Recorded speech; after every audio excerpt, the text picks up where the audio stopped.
Hello everyone, আজকের ভিডিওতে আমরা একটা সিম্পল ইন্টারেস্ট আর একটা হচ্ছে কম্পাউন্ড ইন্টারেস্টের অঙ্ক অর্থাৎ টোটাল দুটো অঙ্ক এই ভিডিওতে আমরা সলভ করে নেব।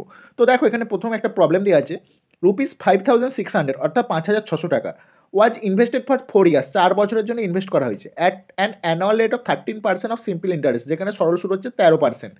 Find the total amount received in rupees with interest. তাহলে টোটাল 4 বছর পরে কত টাকা সে রিসিভ করবে অর্থাৎ ফিরে পাবে সুদ সহ, সেটা আমাদেরকে ক্যালকুলেট করে বার করতে হবে এবং সেই ইন্টারেস্ট হচ্ছে সিম্পল ইন্টারেস্ট। ওকে, তাহলে এখানে আসল দিয়ে ডিনোট করা হয়, সেটা দেওয়া আছে 5,600।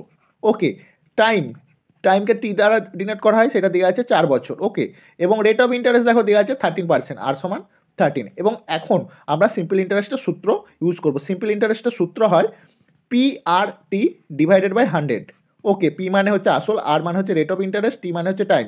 তো এখানে দেখো পি মানে দেখো 5,600 আমাদেরকে আগে থেকেই দেওয়া ছিল, এখানে এটা বসিয়ে দিলাম। আর মানে দেখো দেওয়া আছে এখানে 13। ওকে, আর টি মানে দেখো দেওয়া আছে 4। তো যা যা মান দেওয়া আছে আমরা বসিয়ে দিলাম নিচে, ডিভাইডেড বাই 100। তো এখানে এই দুটো শূন্য সাথে কেটে গেল। তাহলে 56 ইন্টু 13 ইন্টু 4, তাহলে আমরা পেয়ে যাচ্ছি 56 ইন্টু 13 ইন্টু 4 মানে কত, 52।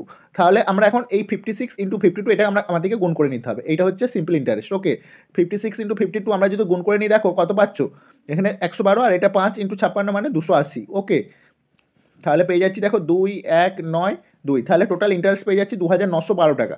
কিন্তু এখানে টোটাল ইন্টারেস্ট কত সেটা বলেনি, বলেছে দেখো টোটাল অ্যামাউন্ট রিসিভ, অর্থাৎ সে যে জমা দিয়েছিল 5,600 টাকা ইনভেস্ট করেছিল, তার সাথে 2,912 টাকা ইন্টারেস্ট পাচ্ছে। পুরো অ্যামাউন্টটাই তো ফেরত পাবে 4 বছর পরে।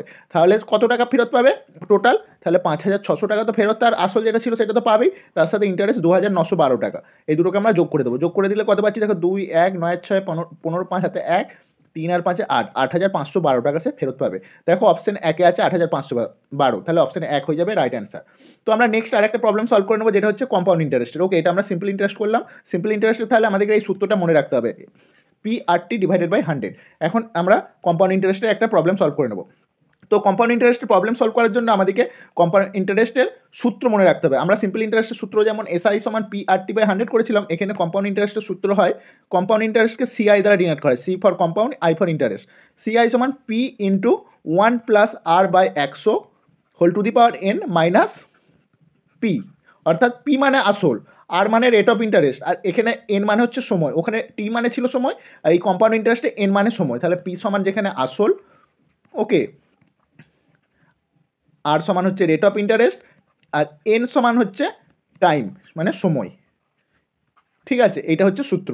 এখানে দেখো প্রবলেমটা কি দিয়েছে, how much amount received when 18,500 অর্থাৎ 18,500 টাকা ইনভেস্ট করা হয়েছে, ইনভেস্ট ফর 2 ইয়ার্স, 2 বছরের জন্য ইনভেস্ট করা হয়েছে at an 10% compound interest, 10% compound interest ধরে সে সুদ মানে ইনভেস্ট করেছে পার অ্যানাম, অর্থাৎ 10% সুদ ইয়ারলি পাবে।